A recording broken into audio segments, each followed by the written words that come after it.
important to analyze your results to measure your campaigns. Let's see how Snapshot reports help. The purpose here is to learn how to use reports to analyze post history and engagement levels. The key points we will cover include setting up your URL shortener properly, looking at the different reports such as post history, click-throughs, and top performing posts, learning how to filter your reports to get different views, and using the drill downs to get details on different reports. Let's take a look. Here we are on the Snapshot homepage. Before we go and look at reports, the first thing we want to do is make sure we have our URL shorteners set up properly. So we'll go to our company profile, click on the edit pencil, and we'll go to URL shortener.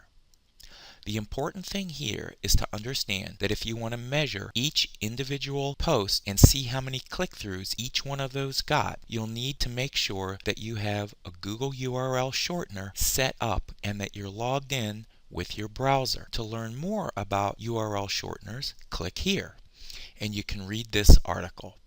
For right now, what you need to know is that this box is automatically checked, and this uses your Google account to create shortened URLs, and that each one of these boxes to your social media channels is checked. By doing that, each post will have a unique shortened URL, and every one will be tracked in your click-through reports. Now let's go and look at reports. Now let's view the reports by clicking on the reports icon. In this dashboard, we see there are three core reports. Top performing posts, which lists the ones with the most click-throughs. Post click-throughs, which measures engagement level for all the posts in all your categories. And your post history, which is a roll-up of all the posts that you've done. Let's enter post history first. Here's our report. Here in the middle, we can see there are three basic reports. On the left is a list by category of all the number of posts that we have. And down at the bottom is the total. In the middle is the post balance. This shows by percentage the different percentage of posts by different categories. And on the right is the post timeline, which is a running log by date of how many posts we made in each day. And each of the different bars on the chart is for a different category. This report is by category. We can also click here to get a post history report by channel. Here we can see the number of posts by each channel as well as a total. And here's the balance report by channel. And here's the post history timeline. Let's go back to the category reports. And on the left we'll see the report filter.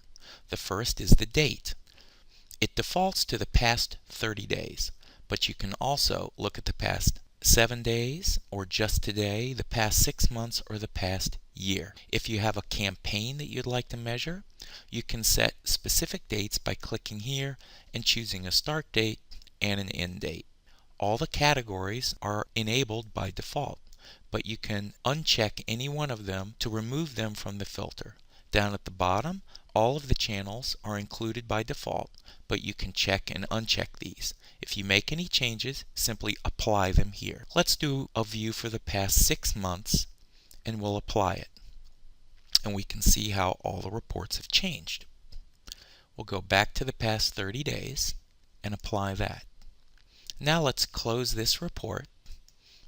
Now let's take a look at the reports for click-throughs. Here we can see the click-through count for each of the different categories. It goes from most to least, and across the top it has time periods from the past 2 hours, past day, past week, month, all time, and on the right the average click-throughs per post in this category. This is where we can see which categories are getting the highest level of engagement.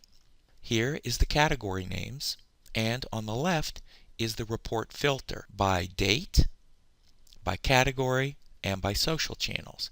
Now let's take a look at the drill downs. By clicking on the magnifying glass here, we can toggle through to get a detailed view. Here is a list of all the click-throughs in this category, artisan bread, with the number of clicks.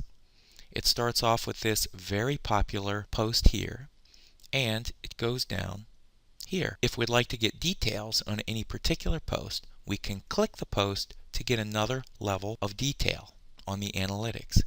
Here we see a preview of the post, the title, the category that it was posted in. Here's the shortened URL. Each time this shortened URL is clicked, it adds another increment to the counter. Here's the original long URL, and here's the date that this was created and posted. There's additional metrics here for the referrers, the country of click-through, as well as the browser and the platform. We can X out of this and get details on this particular post here. Now let's go back and we can close out of this report and look at top performing posts. We'll click through here and we get a report of the top 10 performing posts over the last 30 days. We can change the time period, of course, over here. We also have a scroll bar here so that we can show more or fewer posts in the window. We can change this to the top 25 or the top performing posts of all time. And we can close out of this report. So that's a basic top line on the different types of reports that you have in Snapshot Publisher.